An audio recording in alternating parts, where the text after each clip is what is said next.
ഈ കാര്യങ്ങൾ സമരസമിതിയുടെ ഒരു മുൻ പ്രവർത്തക നേതാവ് ബാലമുരളി നമ്മോടൊപ്പം ചേരുന്നു. ശ്രീ ബാലമുരളി, ഇത്തരത്തിൽ ഇപ്പോൾ ഈ സംഭവം നടന്ന് 8 വർഷം പൂർത്തിയാകുമ്പോൾ CBIയുടെ മറ്റൊരു കുറ്റപത്രം വരുന്നു. അതിൽ മാതാപിതാക്കൾ പ്രതികളാണ്. എങ്ങനെ പ്രതികരിക്കുന്നു? നിങ്ങൾ ഈ നീതി വേണമെന്ന പോരാട്ടം നടത്തുമ്പോൾ, മാതാപിതാക്കളുമായി ചേർന്ന് പോരാട്ടം നടത്തുമ്പോൾ നിങ്ങളുടെ കൂടെ പോരാട്ടം നടത്തിയവർ പ്രതികളാകുന്ന ഒരു സാഹചര്യം നിലവിൽ വന്നിരിക്കുന്നു. എങ്ങനെ പ്രതികരിക്കുന്നു ഈ ഘട്ടത്തിൽ? ഞങ്ങൾ നീതി വേണം എന്നാവശ്യപ്പെട്ടത് കുട്ടികൾക്കാണ്. ഞങ്ങൾക്ക് അന്ന് തന്നെ അറിയാമായിരുന്നു, മൂത്ത പെൺകുട്ടി പീഡിപ്പിക്കപ്പെട്ട സമയത്ത് രണ്ടാനച്ഛൻ, അതായത് മൂത്ത പെൺകുട്ടിയുടെ രണ്ടാനച്ഛൻ, അദ്ദേഹം ഇത് നേരിട്ട് കണ്ട ഒരു വ്യക്തിയാണ്.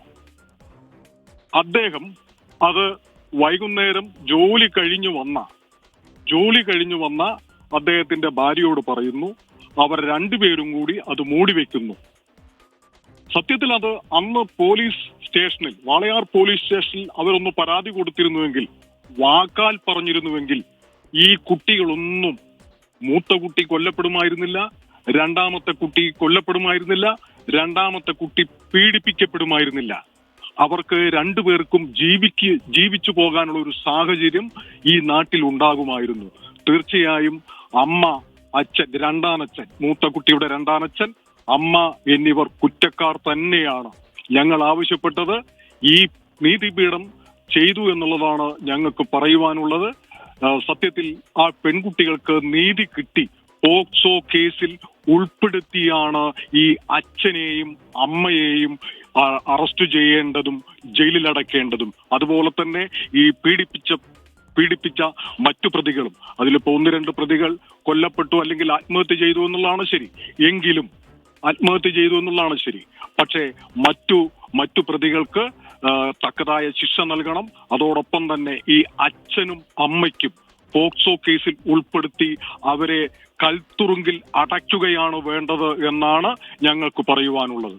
അതായത് നിങ്ങളുടെ ദീർഘകാലത്തെ ആവശ്യം അംഗീകരിക്കപ്പെട്ടു എന്നുള്ളതാണ് നിങ്ങൾ പറയുന്നത്. നേരത്തെ അങ്ങനെയെങ്കിൽ ഇപ്പോൾ ഈ പറഞ്ഞതുപോലെ ബലാത്സംഗം അല്ലെങ്കിൽ പീഡനം കണ്ടു, അത് മറച്ചുവെച്ചു എന്ന ഒഫൻസിന് അപ്പുറത്തേക്ക് ഇതിന് പ്രേരിപ്പിച്ചു എന്ന ഒഫൻസ് കൂടി ചേർത്തിരിക്കുന്നു. അത്തരത്തിൽ എന്തെങ്കിലും വിവരങ്ങൾ നിങ്ങൾക്ക് ആ ഘട്ടത്തിൽ ഉണ്ടായിരുന്നോ? അത്തരത്തിൽ നിങ്ങൾ സംശയിച്ചിരുന്നോ?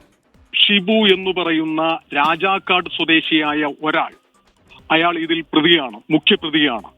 അയാൾ ഈ പറയുന്ന ഒറ്റമുറി വീട്ടിലാണ് കഴിഞ്ഞിരുന്നത്.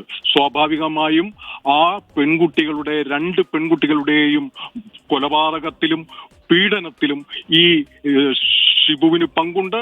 ഒപ്പം തന്നെ ഷിബുവിനെ, ആ രാജാക്കാട് സ്വദേശിയെ ആ വീട്ടിൽ പാർപ്പിച്ച അച്ഛനും അമ്മയ്ക്കും തീർച്ചയായും ഈ മക്കളുടെ നീതി ആവശ്യപ്പെട്ട് ഈ മാതാപിതാക്കൾ ഈ വർഷം അത്രയും സ്പെഷ്യൽ പബ്ലിക് പ്രോസിക്യൂട്ടർ വേണമെന്ന് ആവശ്യപ്പെട്ട് നടത്തിയ പോരാട്ടങ്ങളൊക്കെ വെറും നാടകമായിരുന്നു.